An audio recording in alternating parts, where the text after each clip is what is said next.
সকলে কেমন আছেন? আশা করি ভালো আছেন। আজকে ভিডিওটি মূলত পটল চাষ কেন্দ্র করে পটলের বৃষ্টির পরে পরিচর্যা সম্পর্কে ভিডিওটি আসলে তৈরি করছি। ইদানিং কিন্তু বাংলাদেশের প্রত্যেকটা এলাকায় প্রবল বৃষ্টি হয়েছে। তো যে সকল এলাকায় একটু মাটি উঁচু, পটলের বেড ডোবেনি পানিতে, সে সমস্ত পটল চাষিদের জন্য আমার এই ভিডিওটি।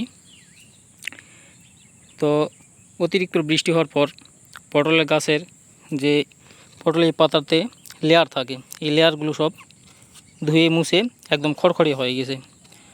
তো এতে রোদের প্রকোপ যখন পড়বে তখন ছত্রাকের আক্রমণ হবে এবং পাতাটা পচবে এবং সে সাথে ফল এবং ডাঁটাগুলো পচতে থাকবে। তো এই ক্ষেত্রে আপনারা কার্বনডাজিম অথবা ম্যানকোজেব দুটোর মধ্যে একটা প্যাকেটের গায়ে অনুমোদিত মাত্রায় আপনারা স্প্রে করবেন বিকেলবেলার সময়। এতে করে পটলের গাছের যে পচন, সেই পচনটাই চলে যাবে এবং গাছগুলি ঝকঝকা থাকবে। তো এটি মূলত বৃষ্টির পরে পটল চাষের জন্য একটা বড় তথ্য। এটা হলো উপরকার পটল গাছের উপরের পরিচর্যা এবং মাটির নিচে পরিচর্যা সম্পর্কে একটু জানানোর চেষ্টা করব। বৃষ্টি হয়ে যাওয়ার পর পটল গাছের যে গোড়াগুলি আছে দেখতে পাচ্ছেন দর্শক, একটু খেয়াল করুন।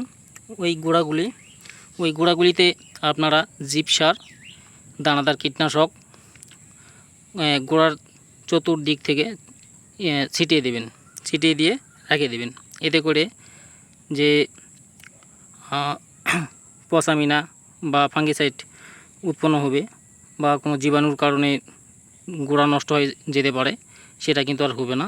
এতে করে আপনাদের পটলের গাছ এরকম সুস্থ সবল এবং ভালো থাকবে।